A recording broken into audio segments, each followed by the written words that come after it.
Дами и господа, започнува програмата Гласот на народот со Слободан Томич. Интеракција 100%. Кажете си се што ви лежи на срцето и тежи на душата. Тука сме да ви помогнеме. Ексклузивни теми, соговорници кои нема да одбегнат со одговори на вашите прашања, коментари или критики. Постоиме за вас. Гласот на народот е клучот на демократијата. Гласот на народот со Слободан Томич во живо.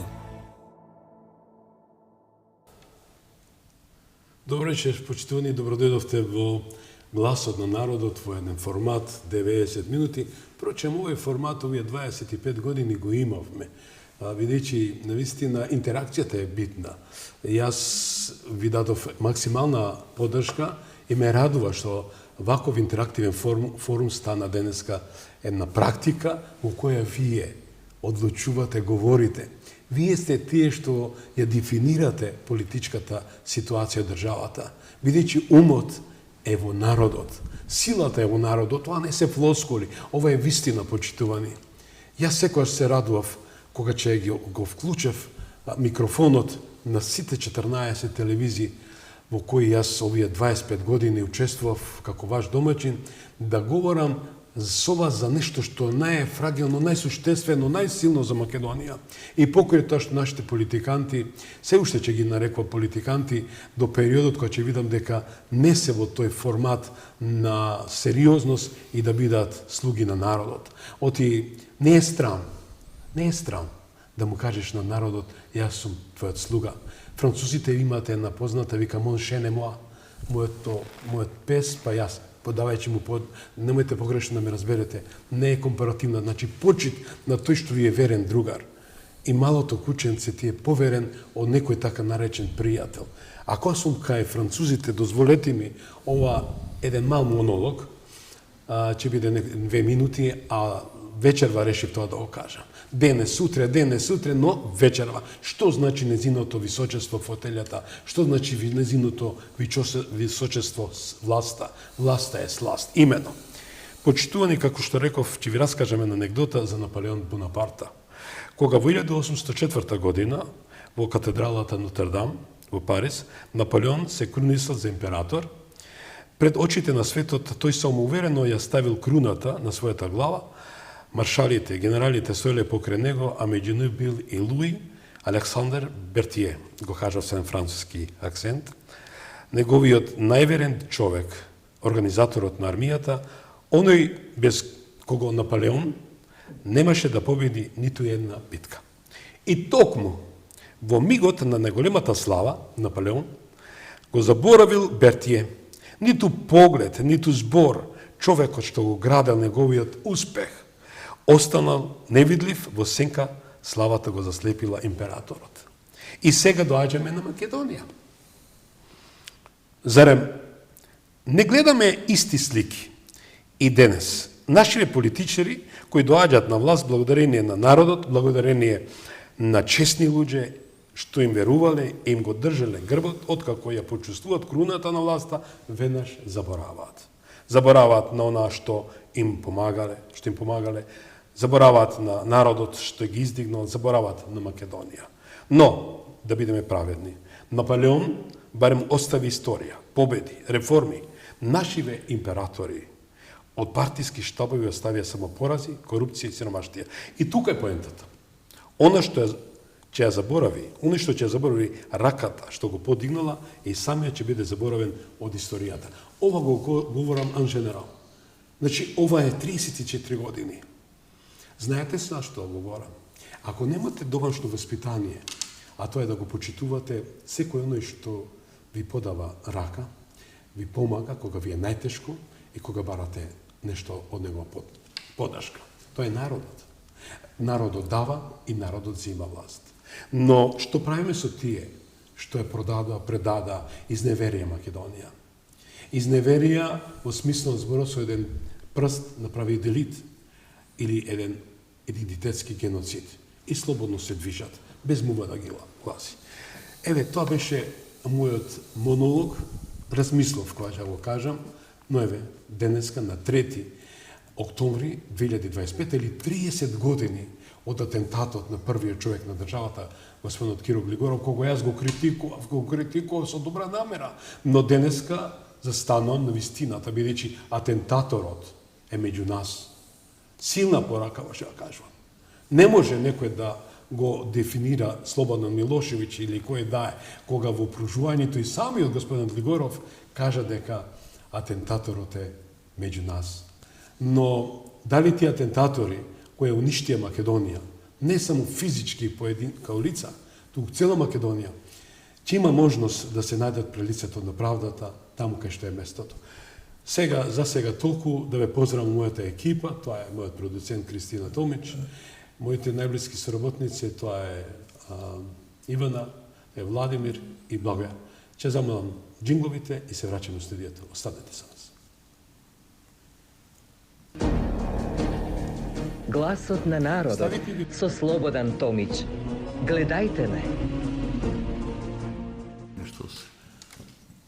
Да, драги мои, веќе сме во кампањата за локални избори, но тие немаат призвук на локални, тоа се избори кои сепак политиката, начинот на артикулирање, нервозата е присутна и се она што значи нетрпението. Јас имав таа можност да присуствам на многу важни избори, но ништо не сме различни од другите, дури од Америка и така натаму.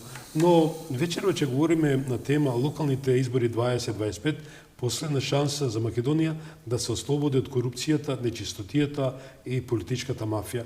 Че се задоволствуваме и ги видовте широкиот кадар, што со вас вечерва и со мене ќе бидат за мене тоа се еден прекрасен тим на соговорници, еден дубл кој ќе го задржи вашето внимание. Господин Трифун Костовски, поранешен градоначалник на Скопје, бизнисмен и жртва на политичкиот мафијашки удар на Заев, СДСМ и ДУИ, морам ово да го кажам, човекот кој го спаси градот од една кратерска дупка од 38, можда безгрешно, милиони евра и му подари проекти на Скопје денес, кој Скопје може само да се однува. И добро вечер и добро дојдовте. Добро вечер, Слободане. И доктор Љузин Фаризи, политички аналитичар и остар критичар на Али Ахмети, ДУИ и нивната антидржавна реторика за поделба на бојкотот.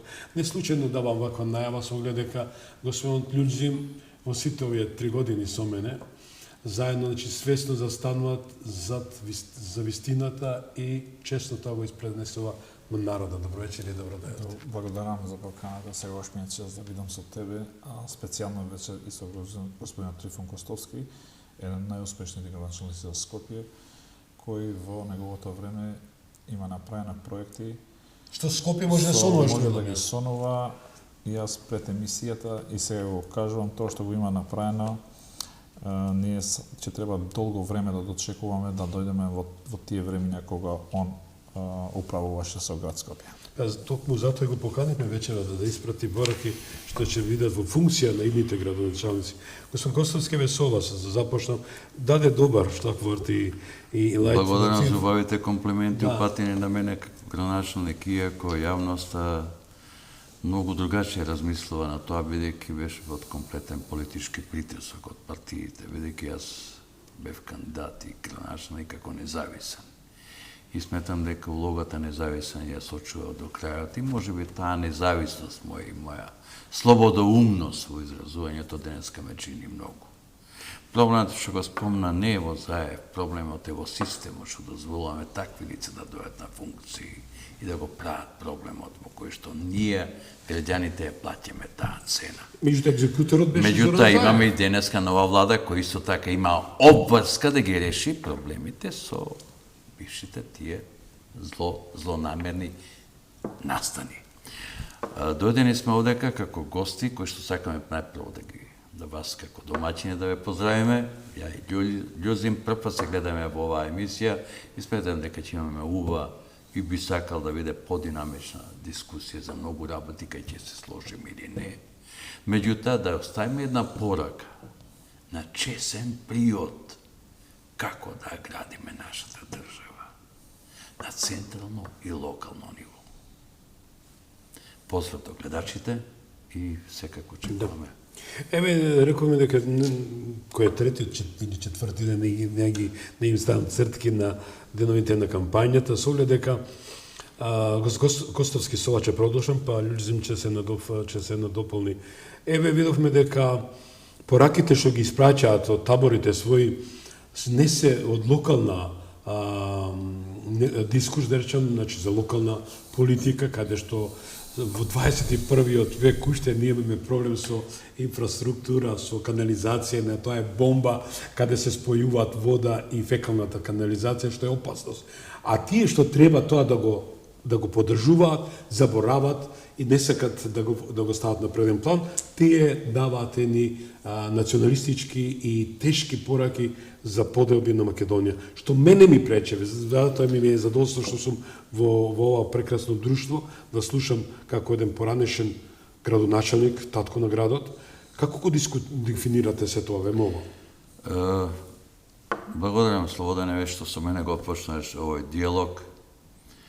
Ние преди се, како држава и како се уште народ, се уште не правиме диференцијација меѓу централна и локална власт. Ние сите тие работи ги ставаме во ист лонец. И избори, парламентарни, и председателски, и локални, што не е точно и не смее да биде.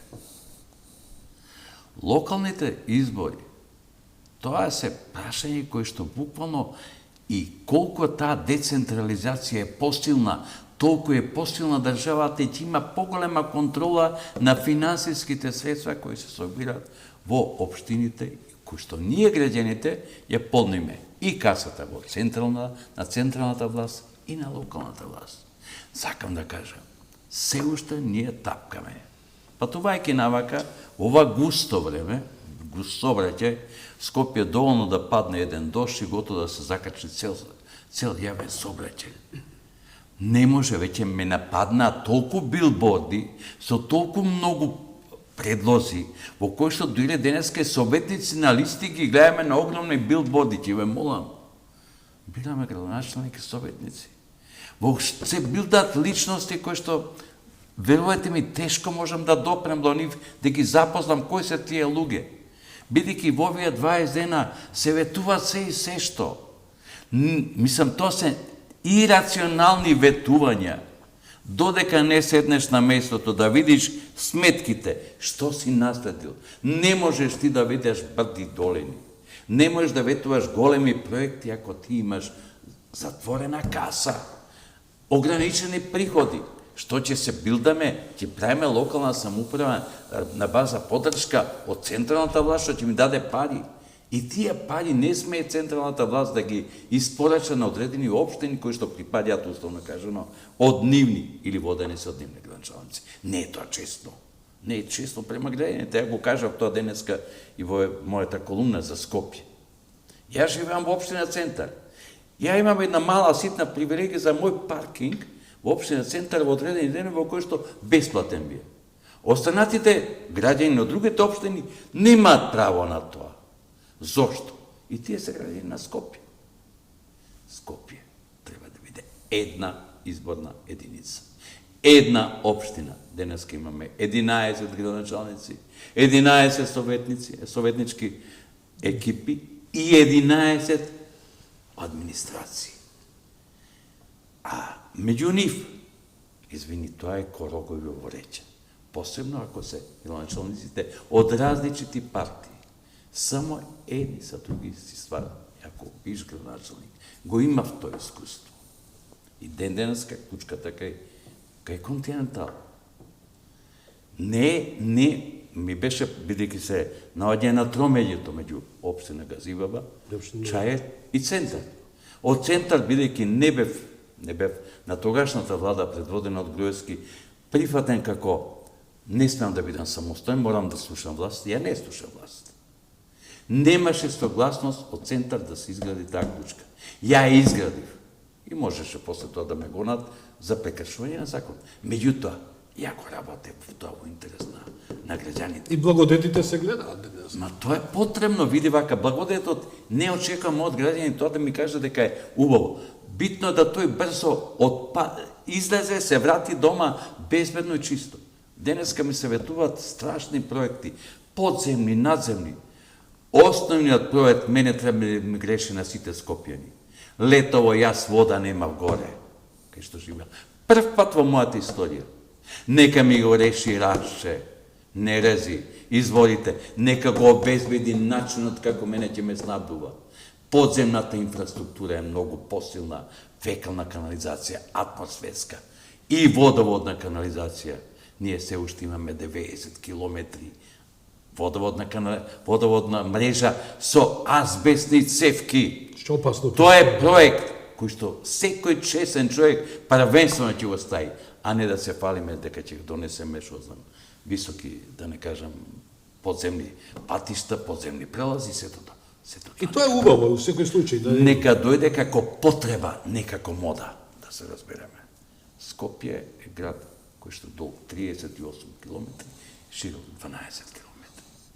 Скопје наликува на град во кој што не треба да има градби повеќе од 5 стата, ништо повеќе. Нема потреба да бидеме да е мал Брисел. Тоа е по мојата перцепција за тоа како го сакам Скопје. Меѓутоа, не можем да го запреме. Тој е процес. Така.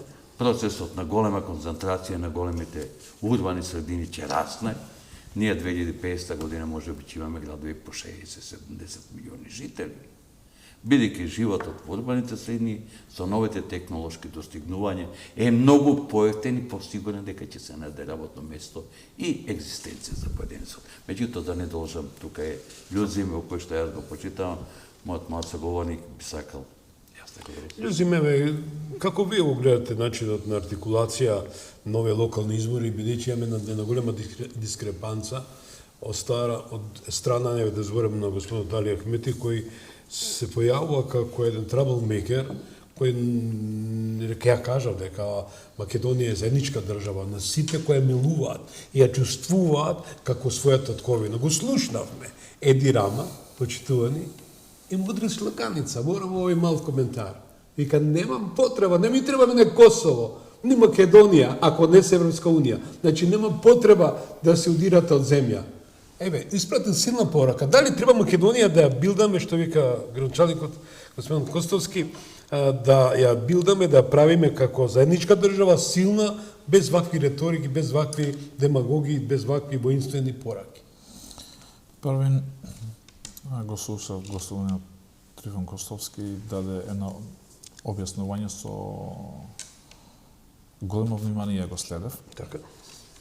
Он ги моите идеи што ги има во почетокот ги каже он, да политичарите не знаат да прават разлика помеѓу изборите, особено тоа може сега е префрлена топката во албанската средина, бидејќи очигледно во македонскиот дел помалце ветуваат, односно многу се предпазливи при ветувањето и дават отчет. Албанските политичари, односно дават повеќе ветувања, дури овие последните се направена на комбинација, односно миш-маш, да не кажувам, помеѓу локалната самоуправа и власта, и сега ги ставиле во заблуда намерно дуи и своето пошто тие има направен конзорциум со политички партии, со печати без печати, со маса на луѓе без маса на луѓе, во смисла на тоа дека има политичари таму кои се поединци, буквално поединци, вајца без тројца, кои го направи тој конзорциум и сега сакат да му се спротивстават на целиот албански кампус, дополнително и на сите други етнички заедници, бидејќи тој трикот, он што го има направено во 2024 година, кој ги собираше сите политички партии, односно кога се претвори од зелен во мултиетничка политичка партија, односно групација на политички партии, веќе и тоа тие го сфатиле тоа дека тоа го има направено со цел и на крај после да се бори, односно да ја надметува идејата дека тие се заставниците на албанците, а тргувајќи со гласови на другите помали етнички заедници кои се многу различни и треба да ги почитуваме сите, како што ние сме, без разлика што сме малце поголеми како албанци или македонците повеќе, но треба и другите етнички заедници, срби, босанци, роми, Да ги срби, почувствуваат да бидеме равноправни, бидејќи гласот еднаков и согласно уставот и согласно законот, а сите граѓани се еднакви меѓу нив. Така што да не се повторувам уште еднаш, сакам да се навратам на политиката на Ахмети. Ахмети мора да кажам дека последно време, не знам како го чувствувате, но буквално ја изиграва политиката како и Тарпејо. Буквално како и Тарпејо. Значи, дури не треба да се свати сериозно, бидејќи тој колку повеќе се доближуваат изборите од 19 октомври, денот кога е првиот круг на локалните избори, тој многу е понервозен, бидејќи имајќи предвид дека тој во тој конзорциумот на поделба на општините, во првата борба меѓу нив во коалицијата тој изгуби 7-0. Бидејќи 7 општини кои традиционално он ги имаше, се откажа од тие општини и со кои барем се бореше да ги има, тој се откажа од тие општини. Првен Струга како поголема општина, второто Гостивар, па Дебар исто, и тој се концентрира на две општини кои максимално нема шанси да ги добие, а тоа е општина Чаир и општина Тетово. Тоа првин кај албанската средина, односно кај чисто албанските гласачи, пошто јас не ги делам, но тоа е политиката која води Влен против Дуи, и бидејќи таму има и други заедници кои живеат, а многу се значителни, буквално во Тетово и во Чаир може да го диктира темпото на гласачите, со се да бидат пресудни кој ќе биде следниот градоначалник. И јас мислам дека ова борба ќе изгуби и моментално и тој во тој момент кога ќе изгуби во Чаир и во Тетово, политичката кариера една за секогаш ќе му заврши на него и претпоставувам дека тогаш ќе се обиде да најде други алтернативи.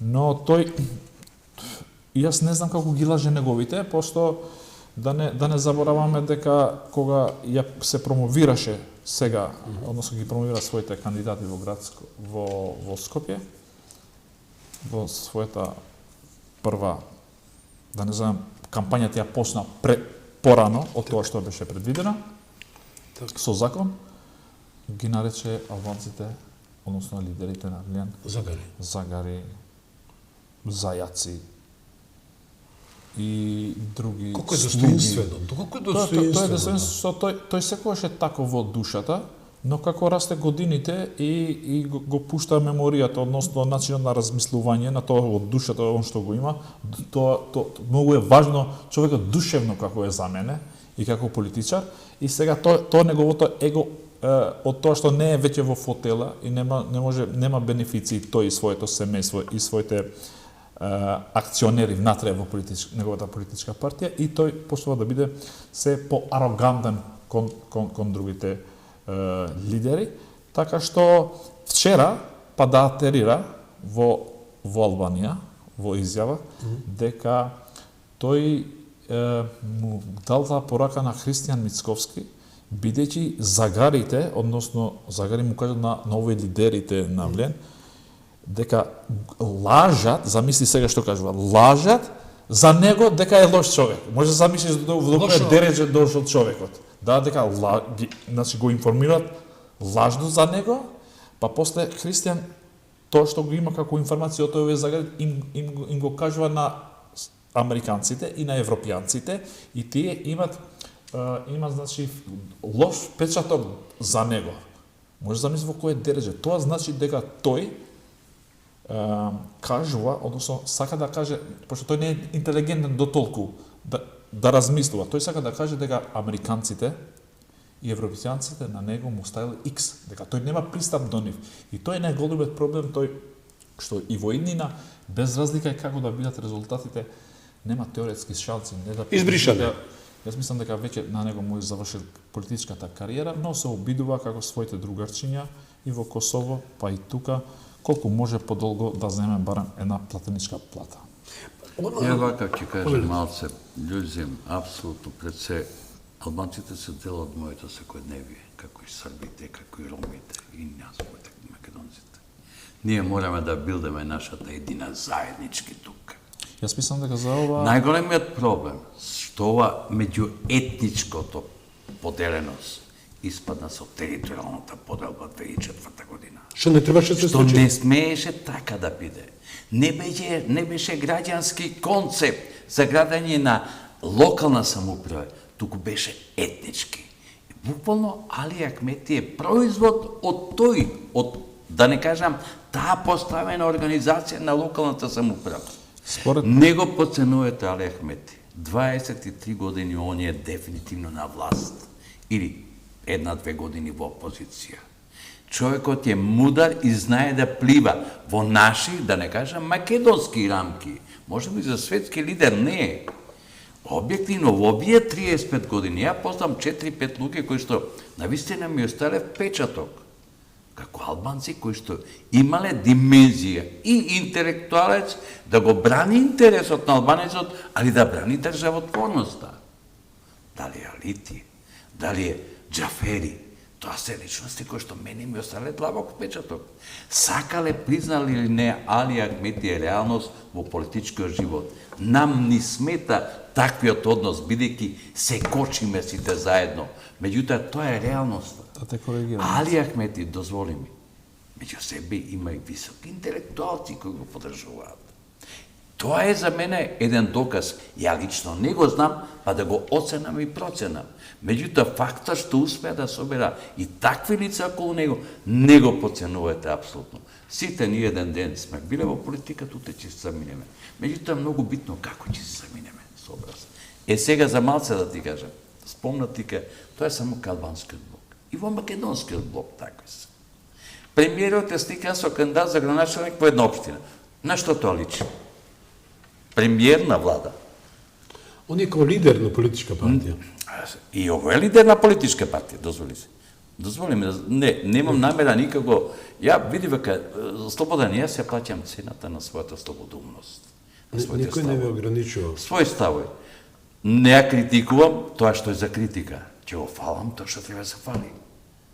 Фалбата не е фалбата е за мене дела кој ќе видам на него. Затоа сакам да кажам. Има и независни кандидати кои што не ги познаваме. Да. И не можеме за нив да дадеме никаков глас. Не го познам. Зошто? Па се испрлат со големи пари, дури за советнички листи, билборди се објават толку големи. Па толку ли се богати нашите политички партии, да те прашам? Абе, ме бомбардират, буквално сакам да затворам и телевизија, и радио, и социјални мрежи. Веќе не можам да издржам тако притизок. Од само ветување, па ветување. До кога се тоа чите? Затоа сакам да ти кажам, луѓе, или ќе градиме проблемот во Македонија е во изборна законник. Една изборна единица. Една. Слободни листи. Да јас тебе те предложам. Не лидерот Али Ахмети кој ќе го предложи до албанскиот блок, или Изет, мојот пријател, добар пријател ми Изет Меджити, бевме колеги заедно, беше градоначелник на Чајрија, бев на Скопје. Извонредна соработка. Словенечка тогаш ја направи. Заедно. Со него. Ние ми даде подршка, ако требаше да се преговара за да се откупат земјиштето, плацовете. 97 приватни луѓе ги сплативме. 97 да го решиш за 3 дена проблем со одземање на земјиште. Меджити ви помогна, така? Помогна. Види вака, тие работи, али ја и Меджити знаеме дека живееме во иста средина. Исти работи има, не делат одека. Затоа да го градиме нашето општество. Мене, никој не ми е поблизак од мојот сосед. Крвно не сум врзан со тебе, али животно сум поврзан, што е многу побитно. Да се издигнеме, да се едуцираме. Секој со своите јазици, култури, да се билдат, да видиме навистина една убава приказка за една прекрасна држава, што можеме да испорачаме овдека. Меѓутоа, објективно, денеска живееме во еден свет на лидерство, на лажни лидери, и во албанскиот, и во македонскиот блок, кој што нанесува многу штети. Кажи ми, еве, луѓе, големи политички партии, од нивните редови денеска имаме избегани политичари ради криминал од земјата. Кој од партиите го осудила тој чин да го врати назад? Дали ДУИ, дали ВМРО, дали СДСМ, своите членови. Молчиме, се додека молчиме, овде не се случува. Сакам да ставам акцент, односно да се надоврзам со три теми. Првата тема е со децентрализацијата. Јас се согласувам со тебе, но тие кога го измислено децентрализацијата во 2001 година, Ахмети тогаш најверојатно додека ние се обидувавме тука се надевавме дека ќе има мир и додека ние се препукуваме политички и етнички на тоа време и си мислиме како некој да ја спаси Македонија, некој да ја подели Македонија, некој како да ги дели буџетот и така натаму, он се спремал свесно дека треба да дојде на власт. И тој точно знае што барал во тој рамковниот договор, односно во преговорите тогаш во Охрид, и тој точно знае дека кога ќе се прави децентрализација, односно новата поделба на територијална поделба на општините, он точно знае дека тогаш он ќе биде највлијателен, бидејќи да беа општините, пример, како што мислам, дека ние треба да имаме големи општини. Што ни треба, пример, некоја општина Лозово, општина Конче, не знам, со 700.200 гласови, или што ти треба општината Врапчиште, па што ти треба општина Боговиње, па што ти треба општина Желино, што ти треба општина Теарце, пример, општини кои не се профитабилни, пошто општината на крај треба да биде профитабилна во смисла на тоа треба да има приходи за да може да обезбеди. Значи, јас сум во тоа да има големи општини, пример општина Бутел, општина Чаир, Центар, Ѓорче, или па за Ѓорче и Сара да биде само општина Карпош. Зошто да не имаме една општина кај граѓани? Но тоа е моментот што ние после Ахмети ќе немаше начин како да ги контролира тие места. Единствениот начин е да ставиш локален шериф таму, еден граначалник и нормално и своите советници кои ќе ставиш од неговиот командант, еден главен што ќе се праша таму и така натаму. И затоа е направен тој хаосот во државата, во самите општини и на краишта ние направивме, според мене, е направен најголемиот зло на државата ние кога ги легализиравме дивоградбите. Да, ние требаше да легализираме дивоградбите, но според еден урбанистички план кој требаше да се донесе и на краишта, ако требаше да се руши, да се руши. И сега, да се навратиме на тоа што и Преска сега да може. Ние нудиме големи проекти, што не може да се реализираат. Јас мислам дека стените граначалници треба да бидат многу умни, што треба да им нудат на граѓаните проекти кои за малце пари или без пари може да се реализираат. Еве, конкретно за Чаир ти кажувам сега. Јас си живеам во Чаир. Сите политички партии нудат мастер проекти. Цветан Димов, 3 ленти в десно, 3 ленти, автопат сака да го направат. Па ваму сакат на левата страна исто. Јас мислам дека Чаир не може да го среди сите архитекти на светот да ги носиш тука. Единствениот, ние треба да земеме модел од другите општини кои се слични. Јас мислам дека со едно насочни улици многу едноставно може да се реши целиот проблем. Не ни треба архитект. Ќе го прашаш некој со факултет, обичен што има факултет, што има добри мислења, односно што е обучен и знае, има визија, ќе го прашаш како треба да се средат, односно да се регулират патиштата во една општина. Да не кажувам тоа што се меша. Пример, јас имам потекло од Сарајево, живеам од сегашниот кандидат на АКИ, нели на групацијата на Ахмети, им нуди проекти на граѓаните, односно тој добро артикулира со зборивите од тоа што го нема кандидатот на влен, пример, тој дури и употреба барбаризми кога е во дебата, не знае да направи реченица од 10 зборови, но мислам дека е многу пореален од овој друг, а овој другите чиста школа мислиш дека се во иста школа учил заедно со Бујар Османи, со Артан Груби, тој професорот од Куманова, како се викаше, бившиот министер, што беше на дој, пошто не можам да ги памтам имињата, и со Артан Груби. Тој значи, лажат, сушат, значи, и ги нуди во самата емисија, тој, значи, замисли во дебата, ама пошто овој другиот, па, најверојатно, затоа што не може да се артикулира, овој, во самата емисија, му кажува, јас, замислете сега, цела Европа сака да не оправи нам не може да не оправат со сметот, он, тој се старе што ќе прави. Он ќе прави, ќе ги земе ѓубрињата, ќе направи депонија, каде ќе ги рециклира истите и после ќе произведат тој струја на заштита. Ќе произведува сега дека не све. Замисли во Сарај. Првин Сарај е прва категорија еколошка зона. Да не произведуваат заради рашче. Автомобилски фелтни од рециклиран производ. Знаеш каков проект му нуди на граѓаните? Без тој значи дека човекот освен што знае да лаже, да манипулира, значи не ги знае основните надлежности што го има општината. Општина не е надлежна за давање да се отворат тие депони кои може да се рециклира материјал. Се знае, во ниво на Скопје е само Дрисла, нема друго предпријатие. Не дозволува државата, пошто тоа може да го загрози животот на граѓаните. И ред други проекти кои се во надлежност на Министерството за земјоделие. Он зборува како да е премиер на државата. Он мисли дека ако стане градоначалник на Сарај е премиер на држава и он може се тука да одлучува за сите проблеми кои награди. Ама тоа е начинот, сега сакам да изгледам тоа што преска сакам да го кажам.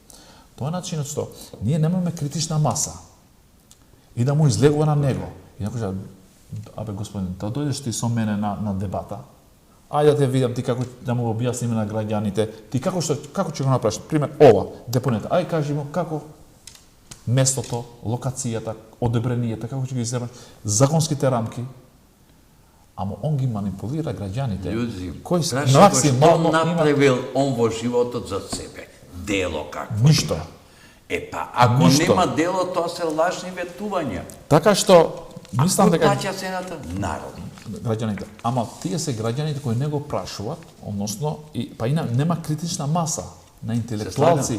Треба да знаеш да прашаш. Спијат или се во друга страна моментално се совлијан во власт, или во другата страна се чекат да земат некоја позиција утре на локално ниво или по некоја нивна логика, односно по логиката на Итарпео, за да можат да дојдат еден ден на власт. Еднаш како нарековте Абарчика, зашто Базука, а тој е познат по неговиот. Во малите места ја слушнав дека е познат во Косово. Денеска еден советник од Кочани кој што се кандидирал за советник на ВМРО е истепан. Бидејќи му убедувале не сме да се кандидира за ВМРО. Биде вака, не може тоа така. Истото тоа се случи во албанскиот блок. Истепан од кого, народот? Посебно од што знам одредена група таму кои што влијале. Виде вака, политиката е навлезена. До кога ќе личи како една гладиаторска арена? Например, што тоа рековме дека поделата и злоделата. Виде вака, не е моја и твоја вина на љуѓе, тоа е вина на политичарите. Они го тераат народот да се ствара омраза. Нивниот немање на диалог меѓулидерски, меѓупартиски ствара една генеза на омраза меѓу членовите. Зошто тоа се работи? Ако сите партии имат интерес оваа држава да се дигне, сите приодјат на свој начин, нека најдобриот победи. Меѓутоа, дали си видел ти, Слободане, проект кој што е од животно значење за државата? Доаѓа партија на власт, се кине што е претходно. Може би добро било. Клинички центар 30 години ние правиме во Скопје. Нито една влада и да има намера да го направи, не го направи. Благодарам, мораме едно подпрашање. Не, дозволи да завршам. Говорите. Не може, ние, партискиот живот кај нас не е, плурализмот не е за секого. Посебно не е за неедуциран народ, како што сме ние. Извини. Не е. Го спомна Наполеон. Наполеон стана император после паѓањето на монархијата, после 10 години и после големата победа во Аушвиц против русите и аустријанците. И стана император. И може да забори. Сакам да ти кажам, се прави со систем поставен. Плурализмот не е работа на омбраза кој ќе гај меѓу луѓето, меѓу лидерите. Напротив, плурализмот е идеолошки да седнеме, да размислиме што е најдобро за нас, граѓаните во земјава. Не да бараме. Дозволи ќе кажам. Јас ко градоначелник, финален проектот за првата делница на трамвај беше готов. Распишав и конкурс. По притисок од владата не се појави никој на конкурсот. Со предвидена депо за 48 композиции, со утврдена траса од Лисиче до центар и назад, со трамвајски станици, дури и преговори за купување на трамвај од Хрватска со Бандич, на начин, дали ќе плаќаме, дали ќе компензираме нешто, у секој случај.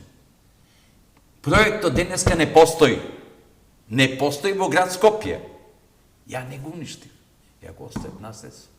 Меѓутоа никој после не го уништив. Зошто е тоа така? Да тоа не биде од Трифун, да не биде од него, да не биде... Да не, ја морам да бидам тој.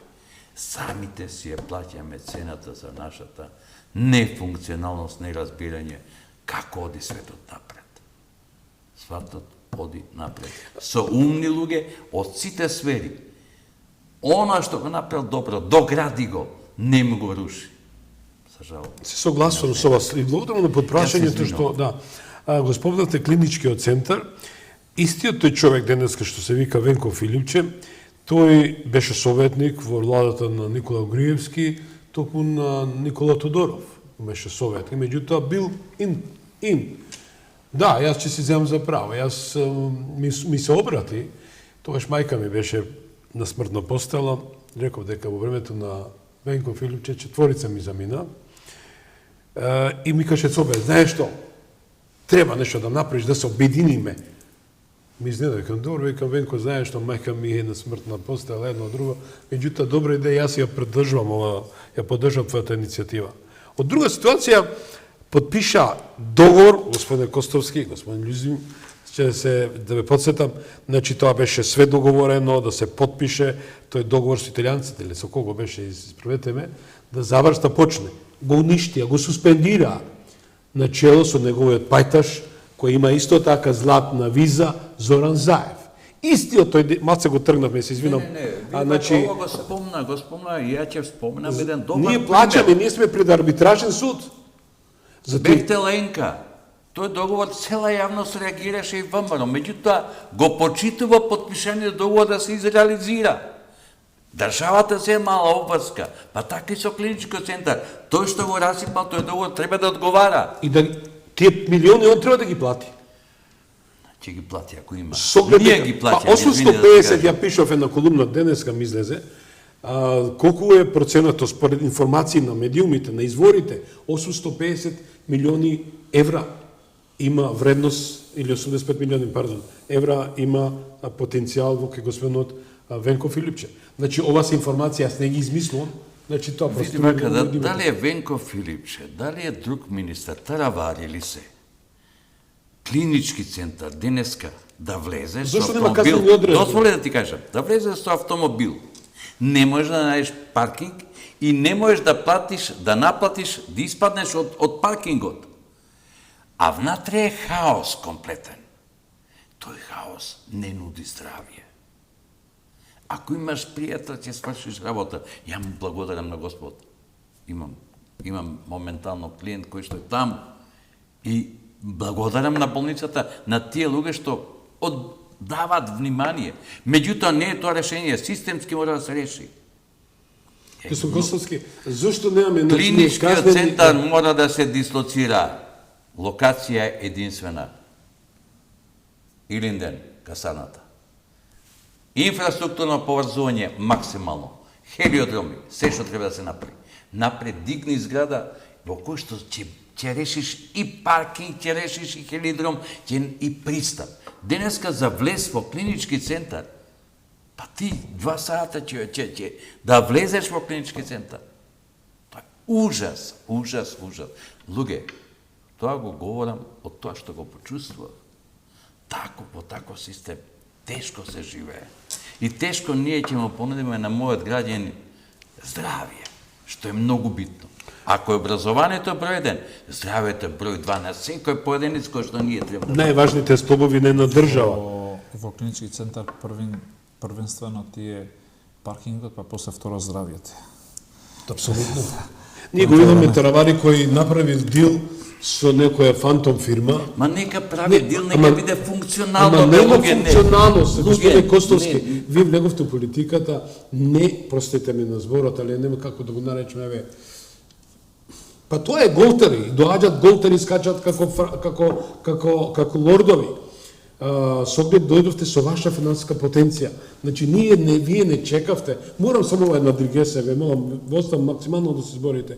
Ја викам еден политичар кој ќе дојде почитувани на низиното височество фотелјата и рекол дека власта е сласт. Он свика 4 години 4 милиона. Верувајте ме, ова сум го планирал да ви го кажам. 4 милиона минимум за 4 години Кичановиќ у джеп. Што значи тоа? Со 1 милион ќе си купи 4-5 стана за своето семејство и си ги заврши и децата и внуците. Другиот милион ќе им даде средства да се отвори бизнис. Третиот и четвртиот милион ќе остави за себе, дали Швајцарска банка или Кипар или други работи, па 4% кој тука околу 80.000 евра му доаѓа годишно. Која е таа формула со 80.000 евра годишно да живеете? Тоа е формулата на македонскиот политичар. Основно, знаете дека голобради политиканти, политичарчиња, кои влегува во времето на Никола Груевски, јавно го кажувам, јавно го кажувам, јас 2009 година, почитувани, му се обратив на Груевски, ослободи се од тие млади околу тебе, знам дека после ова уште повеќе ќе си направам омраза, не ме интересира, од никого не зависам, само од Бога. И последно интервју Груевски ми даде 2009. Токму поради тоа, да ги суспендираше тие мали голобради, кои барале хидроцентрали да прават, и тоа, и бензински пумпи, и редуги работи, не ќе се случеше тоа. Меѓутоа, денеска нашата судбина е тоа, што нас не обкружуваат овие криминогени ситуации. Господине Костовски, рековме ослободување од корупцијата. Јас сакав да ви спомнам, не сакам да се вадам пред заграда, кој реков и хидроцентрали, меѓутоа често некој ги градел и финансирал тоа. Не беа како некои што немале и сакале да направат бензински пумпи без динар. Јас сакам да го видам разрешението со вашата банка, која ја уништеа таа екипа на СДСМ и ДУИ. Говорим отворено, 3-4 емисија сте ми соговорник и рекол, навистина ќе ви дадам максимална подршка. Еви до премиерот, вие, ја не знам, дали имавте средба, дали побарате средба, да разговарате со господинот Мицковски? Прости ме, Слободане, темата Евростандард банка не би била денеска локална. Не, збориме за корупцијата, Сите врати ми се затворени, брат другар. Сите врати. Народна банка, влада, се ми е затворени. Не вие више тој гувернер, се вие господин Трајко Славевски. И кај Трајко Славевски. Затворена, брат. Што да ти кажам? Дали се дали можете да... Погрешно, нема погрешно да ме сватиш. Ја, кај господинот Мицковски, он има огромна подршка од мене, за оно што размислува и попрашан со Бугарија и како да се разреши криминалот, па и почитување на меѓународни договори со господина Бехтеленг. Меѓутоа, не можам да бидам рамнодушен и да не реагирам. Се спомена од господинот Кедев, светски кардиолог, кој што говореше за манипулативни операции во приватните кардиоболници. И господинот Мицковски дава изјава дека Изјавата на Кедев, како сериозен човек, ние мораме да испитаме. Да се разбереме, Кедев е кардиолог. Кедев не е истражител, не е полиција. Јас имам конкретен случај кај што има криминал и мене ми вратата затворена. Зошто? Не може од мене да ми помогне. А ја не барам помош. Системот мора да ми го реши прашањето. Не Мицковски, не Заев, не било кој. Системот одговара за мојата безбедност како капитал, кој сум го внел овдека. А што бил Заев и што тоа го направил, тоа е веќе прашање кој што некој треба да одговара и да го носи Заев на суд. А мене мора да ме обешете овој систем. Видите, Мицковски не може да ја заврши работата со тоа што обвинителството и судството се во рацете на ДУИ, на СДСМ, на Зоран Заев и Али Ахмети. И затоа Али Ахмети е комотен да даде информации, господине Фаризи. Можете да ми реплицирате ако не се согласувате со мене. Вие да дадете изјава дека ќе дојде до поделба на Македонија. Вие да дадете изјава дека ќе се активираат повторно пушките од 2001. Значи, дали треба обвинителството веднаш да превземе мерки и да ја брка работата како што треба. И ово конкретниот случај. Ако има основно сомнение, факт дека господинот Трифун Косовски, собственик на банката, не сум ваш адвокат, мада присуствав на таа трибина која држевте со еден словенечки експерт или кој беше таму. Да. Значи, тоа е нонсенс, значи грабеж. Во тој период мислам дека вашата банка беше поврзана со поштата. 2020 година, 12 август, се однесе во стечај без никој да знае. Ја бев тотално збунет, не ни очекував таков ишчекор, веднаш по завршувањето на предвремените парламентарни избори, по завршувањето на волената ситуација, а таа Народна банка година дена наназад одзема право на работа со правни физички лица. А за време на волената ситуација ни беше одземено правото и за принудна наплата. А на само 6 месеци од стечајот ја докапитализиравме со свеж капитал 14 милиони евра. И сето тоа отиде в јабана. И денеска што имаме љузи, слободен знае. Обештетени правни физички лица, сите. Стечајна маса уште се собира пари. Јавноста молчи. Системот молчи. Јас не го знам тоа, но пошто сум бил во тек што се случил дека банката, но не знам во суштина што вие знаете подобро. Не сакам да навлегувам, но сакам политички да го анализирам тоа што вие го кажавте. Системот, политичките партии толку имаат длабоко стајне раците во јавното обвинителство и во судството, така што не е така лесно. И јас и во вашата емисија и во други емисии. Ние не можеме да случајат твојот и милион случаи што јас ги знам, дури и за убиство, за манипулации во судските постапки, лажни изјави кои ги земеле на врат луѓето што воопшто не биле во тие кривични дела. Во минатото јас знам еден мој другар настрада на вакви монтирани процеси од луѓето од десна рака на Ахмети, така што уништиле семејство буквално, така што те треба многу време. Но ние не можеме да чекаме бескрајно. Ние треба да ги следиме другите држави во регионот што прават. Пример, јас го следам Албанија, не дека јас го следам дека сум албанец, но може да повеќе ми излегат информациите, бидејќи моментално е држава која повеќе ги прави реформите. Највисок во смисла на тоа. GDP раст на цел Балкан има Албанија. Тоа е еден доказ каде јас се споредувам таа држава. Јас се споредувам таа држава со другите во регионот, особено сакам да споредувам Албанија со Македонија во смисла на направењето на реформите, бидејќи ние за Албанија за криминал и корупција сме многу ситни, сме биле многу ситни. Но гледајќи во особено после победата што има, бидејќи тој правеше големи реформи, а секој избори тој растеше во смисла на тој го капитализираше со гласови. Тоа значи дека масата на луѓе те цени тебе кога правиш реформи. Не треба ние да се плашиме за дека утре дента ќе изгубиме гласови. Напротив, јас мислам дека таа маса на луѓе што те гласат, не може да те гласат само клиентелистите за тоа што ќе ги губат позициите, но народот ќе те гласа на избори ако се бориш против криминалот, мафијата. Сега, секој Божи ден, по некој бизнисмен и некој граначалник паѓа у затвор во Албанија. Еве, следете, секој ден. Сега ги чешат сите тие криминални групи кои переле пари и ги стаеле на имиња на други, на адвокати, на бизнисмени, на нотари кои биле поврзани. Гледаш дека сега какви реформи прават во градежната мафија.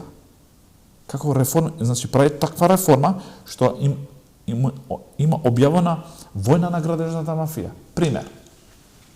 Градиш, вие како бизнисмен, сакате да градите зграда, нема проблем. Ќе земаш дозвола за града, но што ќе правиш? Треба да го колчиш местото, да ставиш 4 камери. Цело време камери 24 ќе снимат, ти што ставаш внатре железо, бетон, квалитет. Секој инспектор, градежен инспектор, ќе биде врзан директно и ќе го наблюдува тој објект. Утре дента тој треба да даде записници да прави, да ја констатира фактичката состојба. Утре дента, ако тој не го известува, и ако на него му даде пример, карикинам 4 спрата, направил 5 спрата, инспекторот у затвор, на бизнисменот исто кривична пријава и 5 години забрана за да може да гради како бизнисмен и ред други, плюс дополнително кривично дело е предвидено за фирмите внатре кои се поврзани, односно кои треба да бидат надзорни, како надзорно тело во тој. Јас ти кажам само во делот на градежен, да не правиме да дискутираме тука за други реформи што се прават таму. Јас мислам дека ние концептот треба да го земеме од другите држави, особено Романија и Албанија, како две, да не кажувам, држави кои биле многу позади нас и биле во ниво на криминалот и корупцијата многу поголеми отколку Македонија. Романија двајца премиери беа за решетки. Луѓе, само ќе кажам, сите се смеат на ставот на Еди Рама. Поставува министер со вештачка интелигенција за контрола на тендери. Тоа значи висока свест. Вештачката интелигенција нема осет, размислува рационално. Бидејќи и Еди Рама е свесен, најкварлива роба во основа е човекот, само кој е степенот на неговата поквареност. И затоа токму за контрола на тендерите тоа го прави. Кај нас му се смеат и кај нас многу други, за мене тоа е чин кој што доликува за еден модерен човек кој што има модерни погледи каде треба да иде неговата држава и кој е тоа место од каде најповеќе треба да се пази за овој криминал и корупција кој што денеска е присутен не само во Албанија, во Македонија, па дури еве и Европа. Европа се соочува, ЕУ се соочува со страшен криминал во кој што јавниот обвинител на ЕУ не е само Грција со да не кажем криминален начин на користење за земјоделие и сточарство, огромни милиарди евра пари од ЕУ. И други земји тоа го правеле. Сакам да кажем, тоа е нешто таму кај што има пари, има криминал. Меѓутоа мора да се направи систем. А тоа вештачка интелигенција која се појавува веќе во јавноста, како реалност, тука нема милост. И Еди Рама буквално авангардно за мене тоа го направи. Јас кога многу е важно ние како ги правиме реформите. Знаеш дека ние правиме реформи што може да се од насока на Европска унија или од тие организации кои земат проекти од Европска унија и еднаш ни кажуваат вака, после 5 години на ова страна, па после пак лево, па пак десно, па пак се враќаме назад, па ме разбираш, и се вртиме на круг. Јас на студентите, кога предавам на вовед во право, им кажувам или политички систем, им кажувам вака. Секоја држава не е иста. Бидејќи исти ќе бевме сите. Затоа има системи кои се познати во свет, председателски мешовит систем, парламентарен систем. Па внатре не е ист системот, внатре и парламентарниот кај сите држави, па имаш парламентарна президент, па председателски парламентарен и се измешано внатре. Знаете зашто е така? Пошто немат иста култура сите држави. Ние не треба да копираме буквално од сите држави. Исто, ние не можеме да бидеме Скандинавија. Ние не можеме да бидеме ни Швајцарија, ни Германија. И не сакам да бидам. Па и не сакаме да бидеме. Ние сакаме да бидеме наша држава, но ние треба да ги анализираме ние што не е потребно. Ние знаеш зашто сакаме да влеземе во Европска унија? За да имаме да немаме да немаме корупција и криминал во судството и во јавното инвидителство и во администрацијата. Не бе, јас не сакам да влезам во Европска унија заради тоа. Јас сакам први да го правам ова, а дали ќе влезам во Европска унија, па после ќе се размислам. Бидејќи ако имам правна држава, ако имаме правна држава, демократија, владење на правото, систем кој сите ние ќе бидеме еднакви и ќе се почитуваат човековите права, ќе се размислам јас дали ќе да бидам дел од Европска унија или ние ако имаме ако сме па и тие внатре не може да се договорат. Гледате колку е неравноправна Европската унија. Замисли Украина сака да ја стави на Европска унија. И Молдова. И Молдавија. Што има криминал, криминал, корупција, дури Украина е во војна. Сака да ја стават пред нас. Така што сега тие ги имат исполнето компетенцијските критериуми. Ова се ворени состојби во кои што ЕУ реагира од не знам кои причини и ветува барди долини и ги олаже тој украински народ и Украина. Јас, сакам да влезам во Европска унија. И јас сакам. Сакам да влезам во Европска унија, но сакам да бидам равноправен таму. Токму така. И јас сакам почит, респект. Имаш, давам, но според моите правила. Ние ќе се прилагодиме кон тие правила. И ја ќе морам да испорачам нешто во унијата, од кој што мене ќе има корист, од мене. Ама ние треба да се прашаме. Тоа ќе биде туризмот, стопанството, сточарството, било што, по нешто да бидам препознати во тој свет кој ќе седам на маса, ау да ми каже, ова го направивте прекрасно. Ама и ние треба да нудиме нешто на Европска унија. Што ќе нудиме на Европска унија? Ѓубрете во градот Скопје да го нудиме тамо. За жал. Ние не можеме да нудиме, ние треба да произведуваме нешто за да им нудиме на нив во таа во таа економија. Така што ние не треба да ги чекаме ние кога таа комисија нам ќе ми даде дали овој законот е добар или не е добар закон. Јас не чекам на него. Јас мислам дека кај нас има два начини.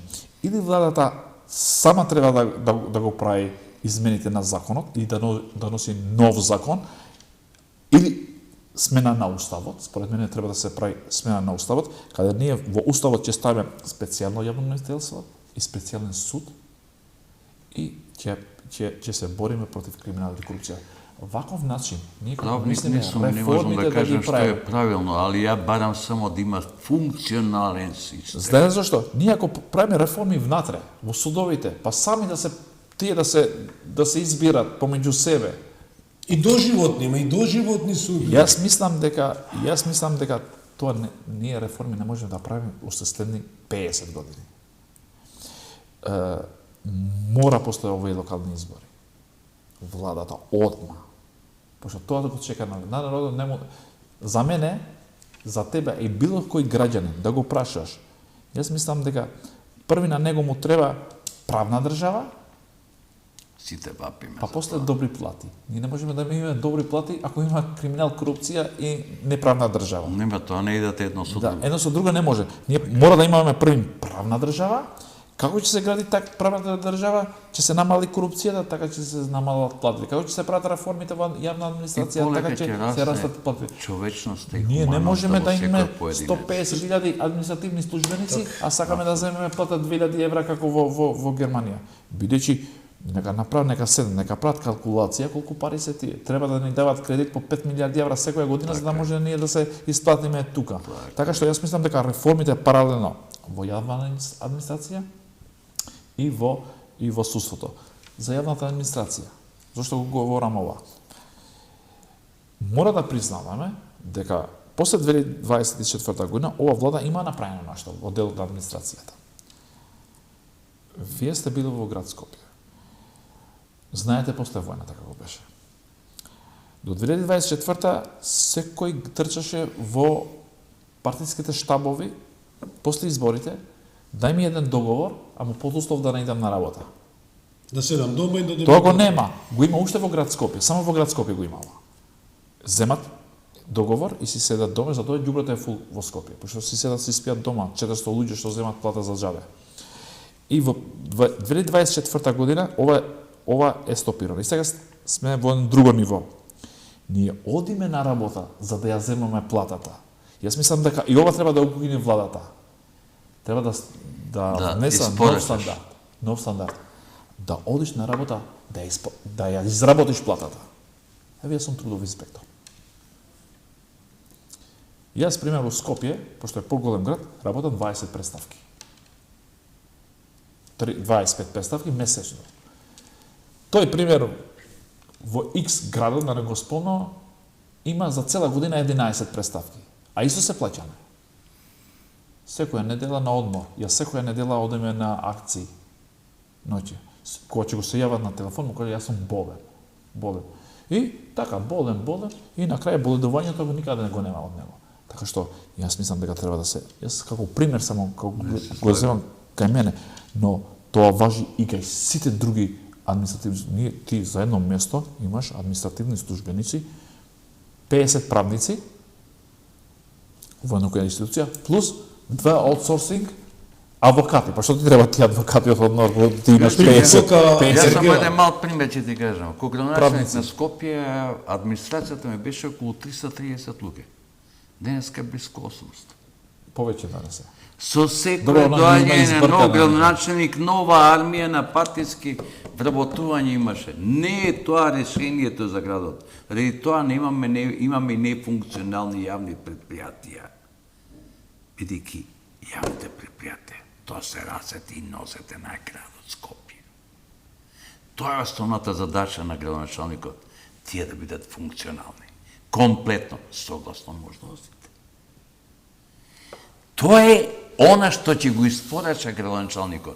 А за капитални инвестиции, Скопје како Скопје, подземните проблеми се многу посилни него надземните, за разберем. Желце, што мислите за овој смет, еве? Љузим, благодарам го спомна као прашање.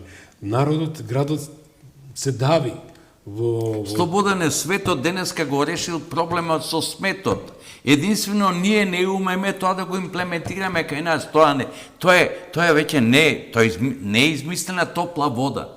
Со сметот има системи како тој функционира. Меѓутоа, дали сме спремни ние тоа да го имплементираме кај нас? Тука е проблемот. Во луѓето е проблемот. Тие што се на одговорни функции треба да имат и знаење, и умење, и храброст да влезат во одредени проекти. Без храброст нема ништо. Одговорноста на градоначалникот ве прашам, екс-момент. Вие, дајте ми еден пример на одговорен политичар кој што одговарал до сега. Па и градоначалник исто. Некој денеска сме го однале во затвор. Еве, спомена во Албанија. Се случува многу често министри и високи службеници да се притворат, да се однесат. Имаме некој ние таков. Тоа е доказ дека држава која тапка вместо, не оди напред, а проблемите растат од ден на ден. Тоа говори дека криминалот и корупцијата се евидентно многу силно оружје во нашето секојдневие. Дали тоа ќе има лек? Предпоставам дека... Спомна премиерот дека после локалните избори, па гледам му префрлуваат за кој е он да пробени. Меѓутоа, ова е партизирано судство и обвинителство. Видовме главниот обвинител кој се сликал со командантите, исправете ми, ни помогнете ми. За криминал и корупција. Да, криминал и корупција, кој никаде не го видовме во акција. Кажете ми, дали грешам? Истиот тој човек кој требаше досега милион пати да излезе во акција и да направи... Види вака, Слободане, судството и обвинителството, факт е да заробено е тоа. Меѓутоа, полицијата е под власта. Ама полицијата нема одговорност. Дозволи. Има одговорност да го апси. Уапси го 3 дена. Нека и народот свати дека нависина судството и обвинителството работат против правото овдека. Па донеси го 2-3 пати, извади го и народот ќе се дигне, ќе каже доста е ова више. Не може од кабинет и од канцеларија да решаш проблеми кои се на улица. Министерството за внатрешни работи, меѓу тие ако сторители. има основно сомнение, информација, допрен глас, ќе поднесе, кој случај кој евидентира, во согласно со обвинителство ќе го апси. Он не може да излезе само иницијатива. Може и само. Види, тоа е шерифски. Види вака, нека биде шерифски. Сакаме резултати. Ако системот ти е заробен од одредени постулати внатре во самиот устав. Не, дали го поздравувате чинот што премиерот рече после локалните мора да има. Мора да има промена во... Премиерот ќе кажам дека од првиот ден кога е премиер мора да има. Зашто да чекаме локалните? Што решават за централната власт локалните избори? Централната власт нема врска со локалните избори. Не би требало да има. Меѓутоа, господин Костовски... Ама добро, тоа е моја перцепција. Тоа говорам перцепција за еден мој приод како европеец, како Европа гледа на локалните и централните избори. Господин Костовски, ние имавме случај 24 милиарди, исправете ме, буџетски средства се украдени во 7 години изминати. Значи, јас и секој ќе повторам, најголемиот грабеж, почитувани гости мои, се случува во ребалансот на буџетот, особено во локална самоуправа. Правиме една дигресија, апропо се това. Ние имаме кражба, значи не израдени никакви капитални проекти. 24 милиарди буџетски средства отидоа. Тоа, луѓе, тоа се многу пари и нема никаква казнена одредба. За капитални инвестиции ние сме катастрофа, прости ми. Една клучка према Косово овдека. 6 години се работи, бре. 6 години. 14 години се прави Кичево Охрид. Така, се согласувам. Меѓутоа се направи од тоа од мртвата точка се тргна. Такви проекти се решаваат за пар месеци. За организирана добра држава. Мојот Јако бев граначник, Словеначка, што е километари 900 метри. Се изработи за 6 месеци. Секој час јас го користам нон-стоп. Ама времето, факторот за секоја капитална инвестиција е најбитното, бидејќи ти на терен имаш илјадници работници со механизација кои што секој ден чинат пари. Тие 6 години, оваа клучка што се прави на излез од Скопје, чинат 10 пати поскапо отколку вистинскиот проект што треба да чини. Тоа го говорам од лично искуство. Кој беше 32 милиони евра, така? Не знам, ја имав со 32 стартував, 28 беше дупката, така да мора да покријам. Еве сега гледам господинот се појавува како советник, носител на советничка листа за град Скопје.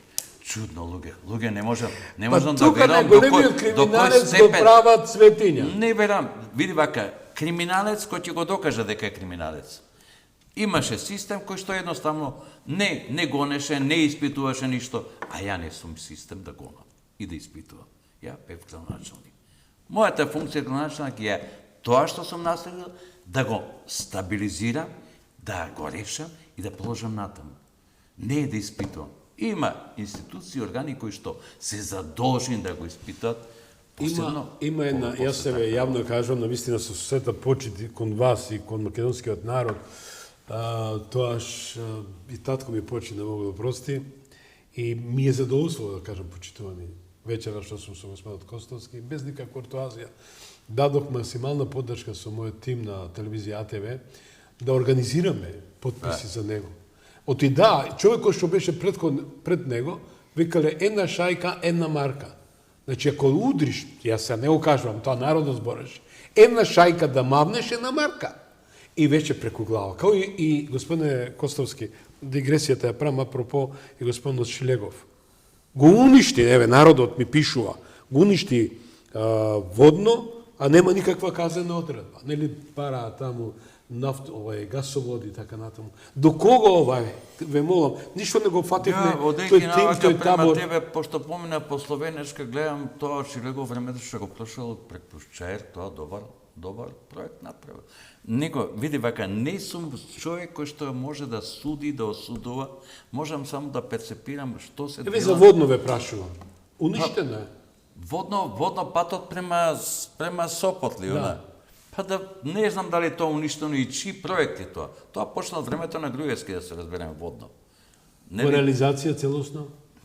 Не навлегувам. Не сум запознаен, како да ти кажам. Груевски нешто, Види вака, кој да е? не сум запознаен. Меѓутоа, секој од нас, градоначалниците, не смееме да го игнорираме трудот на претходниот, посебно ако се отпочнати некои проекти. Мораме да ги завршиме. Да. А кои проекти ги направија, ве молам, двајцата, еве, да речам СДСМ, кои воопшто него од девечерва анализираме со оглед дека гледаме траблмейкери, кои наместо да се сокријат у глупчешка дупка, после сите овие предавства што ги направиле, народот тоа не го прифаќа, не го голта, не може да го голте, бидејќи сепак е обезличен народот. Не може никој да ми демантира и да ми рече Слободане, доста го напаѓаш. Јас не го напаѓам социјалдемократскиот, почитувани, верувајте ми, имам доста пријатели во социјалдемократскиот сојуз, кои ми се школски другари. Меѓутоа, тоа не значи дека јас треба да молчам ако гледам дека нешто се уништува на Македонија. Се уништи тоа што не се купува, тоа што не се добива на лото. Значи, тоа е името и затоа сме ние во ваква состојба. Кога вие го предавате вашиот народ, утре ќе предадете и Европската унија. Кога ви ја крадете вашиот народ, ја крадете Европската унија. Па кој сака лопов, кој сака хоштаплер да биде во друштво? Ни еден. Почитувани, еве конкретно збориме за овој политички субјект кој навистина за жал имаше многу успешни политичари, но еднаш што се спадна на еден политикант кој навистина залута, тој Венко Филипче, кој навистина, јас не да го жалам, али навистина ми е тешко што навистина се нафати да му биде сенка на Зоран Заев. Како го толкувате, господин Лузим, вие политиканството на Венко Филипче и неговата црвена линија или декларација или што беше негова во овој временски период? Јас мислам дека тој направи кардинална грешка што понуди такво решение. Јас мислам дека тоа што го има неговата политичка партија, односно што го правеше неговата политичка партија кога беше на власт, мислам дека треба најпрво да се извинува, само да се извинува за тоа и да им каже на другите политички партии, ајде да седнеме и заедно да направиме некој друг консензус, ама пред се треба да се извинува. Тој не дека се извинува, тој знае дека битката е изгубена и сега стои позади таа битка. Се додворува.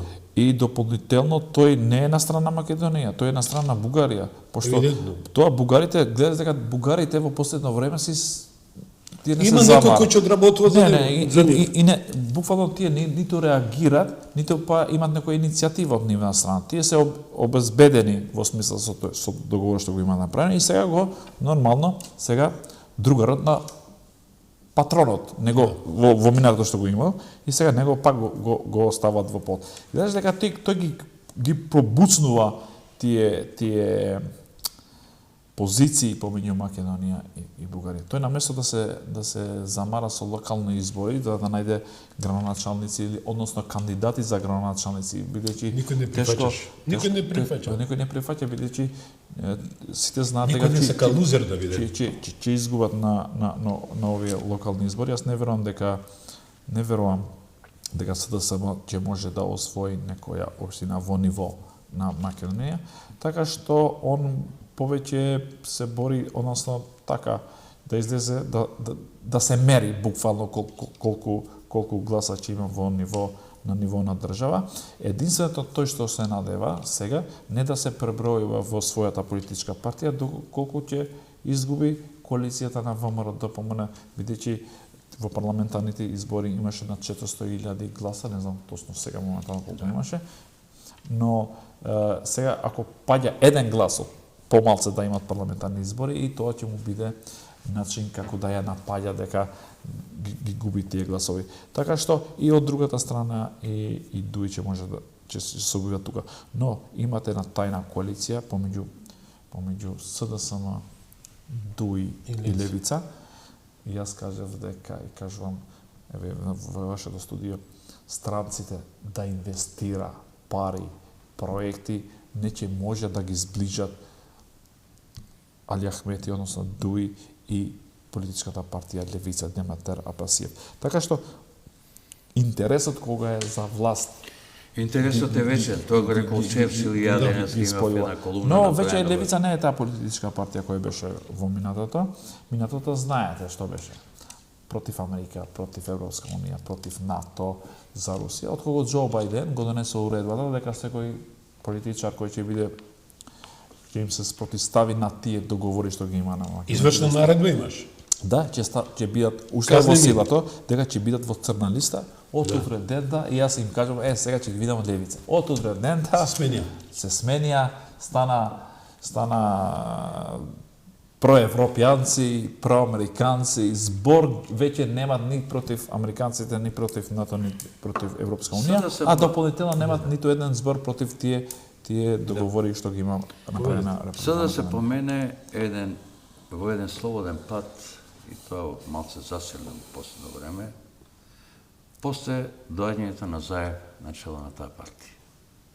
Заев воведе една друга димензија во тој партиски систем кој што е далеко од она што некој пат се доживуваше Социјалдемократскиот сојуз. За жал, после Заев дојде Ковачевски, сега е Филипче. За Филипче и неговото семејство имам прекрасни зборови, како семејство говорам.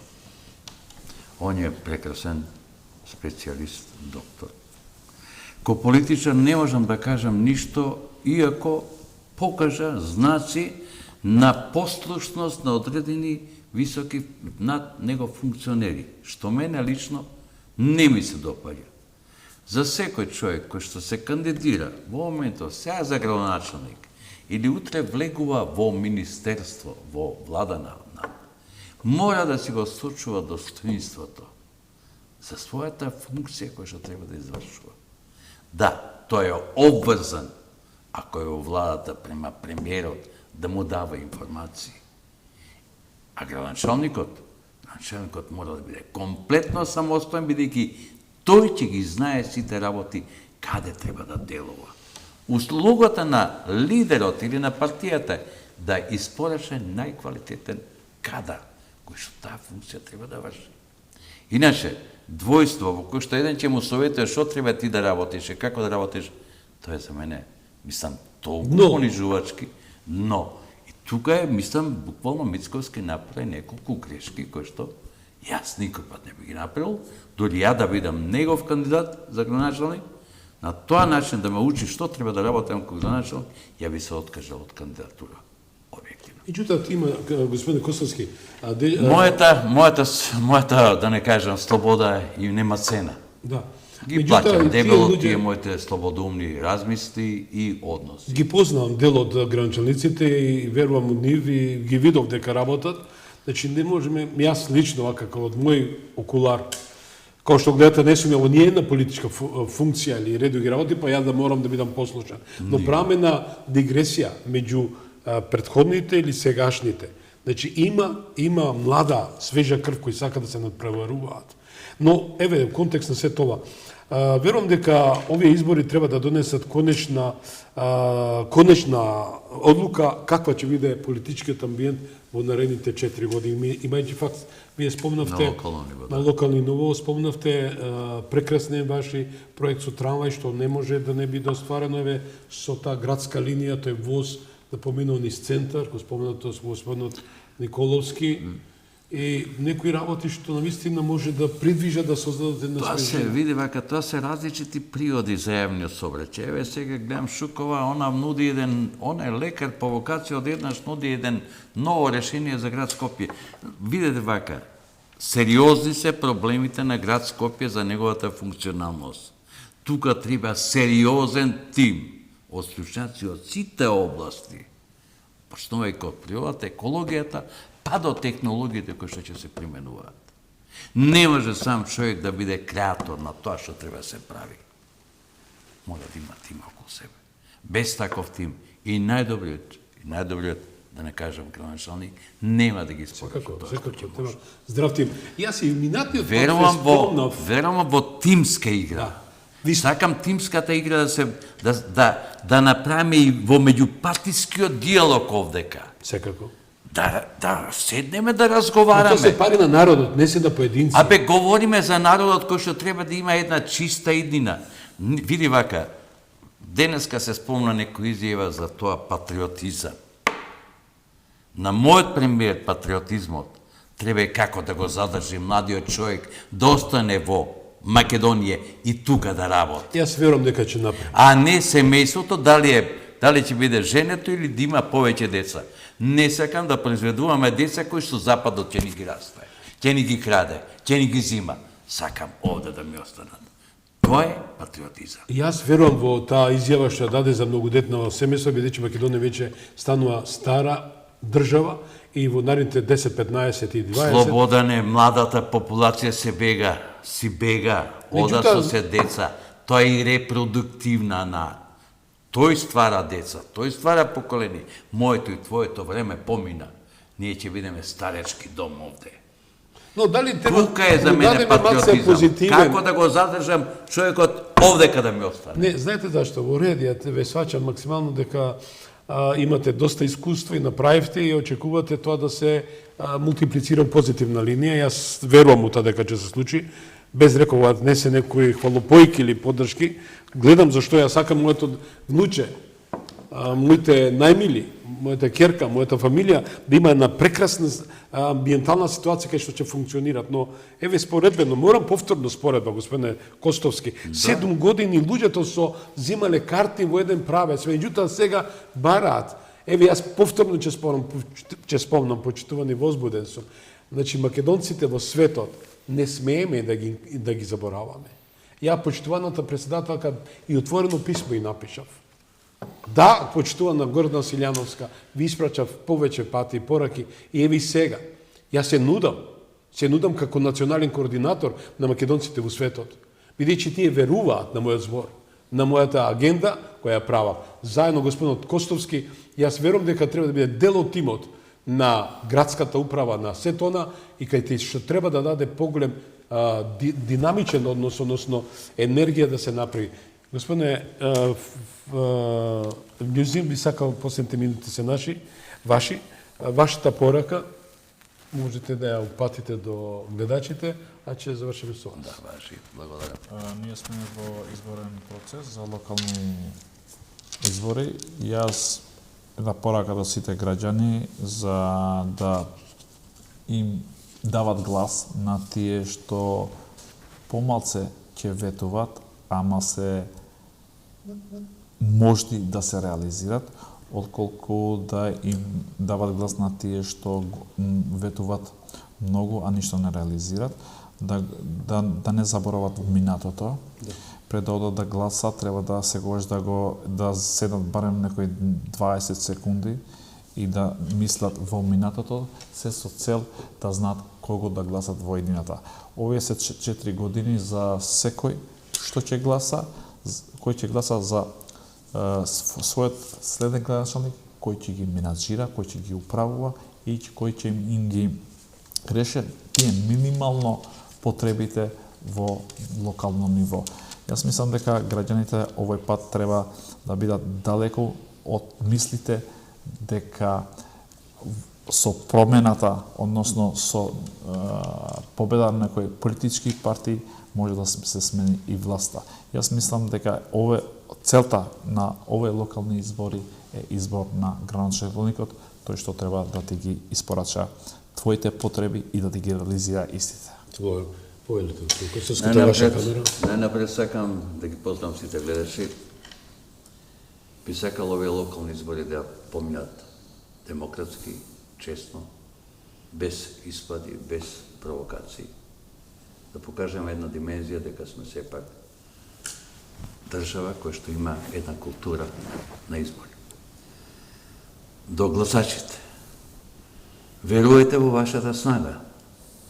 Од вашиот глас зависи каква иднина ќе се спремаме. Каква иднина сакаме? Гласете за луѓе кои што имаат дела за себе. За луѓе кои што во своето обкружување оставиле трагови на позитивни личности. Жал ми е што има многу кандидати кои што не допреле до нас, граѓаните, да можеме подобро да ги запознаеме. Меѓутоа живееме во овој циклус изборен таков каков што е и сега ќе го дадеме гласот за тоа што сметаме дека не е добро. А дали ќе биде највистина најдобро? Тоа е прашање кој што може би некој ден ќе пораснеме, па ќе го промениме и самиот изборен законник во кој што ќе можеме да промовираме луѓе кои што имаат поголема димензија човечка и људска.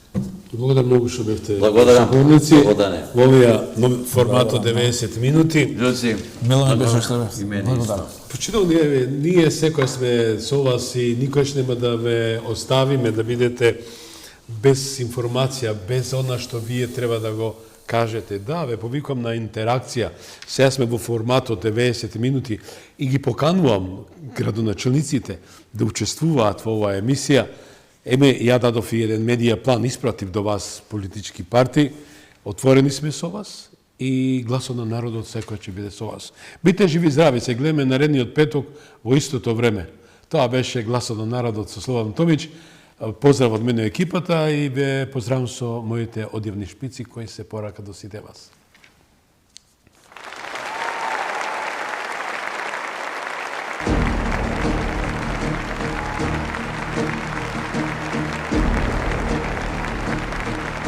Ви благодариме што бевте дел од гласот на народот со Слободан Томич. Ве очекуваме утре, во исто време, на Вистинска телевизија.